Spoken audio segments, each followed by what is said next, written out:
National hero Sonam Wangchuk અને દેશના વિદ્યાર્થીઓ માટે આપ નેતા ડોક્ટર કાયનાત અંસારી આથા મૌન ધરણા પર પેપર લીકને કારણે 30 માસૂમ બાળકોએ આત્મહત્યા કરી। આ માતા પિતાની પીડા સરકાર કેમ નથી સમજતી?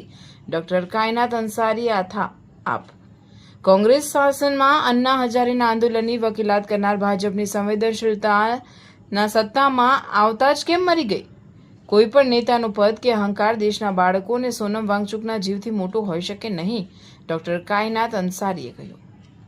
આમ આદમી પાર્ટીના પ્રદેશ ઉપપ્રમુખ ડોક્ટર કાયનાત અંસારી આથાએ લાઈવ માધ્યમથી જણાવ્યું હતું કે શિક્ષણ વ્યવસ્થા બચાવવા માટે આંદોલન કરી રહેલા સોનમ વાંગચુકના સમર્થનમાં અમે 3 કલાકના મૌન ધરણાનું આયોજન કર્યું। સોનમ વાંગચુકના પોતાના સંતાનો નીટની પરીક્ષા નથી આપી રહ્યા, છતાં તે આપણા બાળકોના ભવિષ્ય અને દેશની શિક્ષણ પ્રણાલી માટે 15 દિવસથી ભૂખ્યા રહીને સંઘર્ષ કરી રહ્યા છે, જેના કારણે તેમનું સ્વાસ્થ્ય પણ બગડ્યું છે।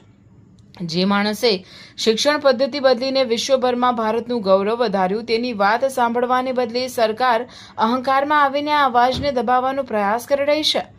વારંવાર થતા પેપર લીકથી કંટાળીને 30 જેટલા તેજસ્વી વિદ્યાર્થીઓએ આત્મહત્યા કરી લીધી છે। તે માતા પિતાની પીડાની કલ્પના પણ કરવી મુશ્કેલ છે।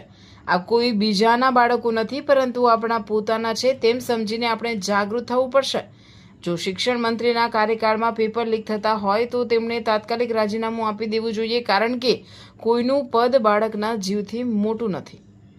આપ નેતા ડોક્ટર કાયનાત અંસારી આથાએ વધુમાં જણાવ્યું કે અગાઉ જ્યારે કેન્દ્રમાં કોંગ્રેસની સરકાર હતી અને અન્ના હજારે આંદોલન પર બેઠા હતા, ત્યારે આ જ ભાજપના નેતાઓ કહેતા હતા કે સરકારે જનતાનો અવાજ સાંભળવો જોઈએ, પરંતુ આજે સત્તામાં આવ્યા પછી ભાજપ સરકારની આંદોલનો પ્રત્યેની સંવેદનશીલતા સાવ ખતમ થઈ ગઈ છે અને તેઓ લોકશાહીને બદલે તાનાશાહી ચલાવી રહ્યા છે।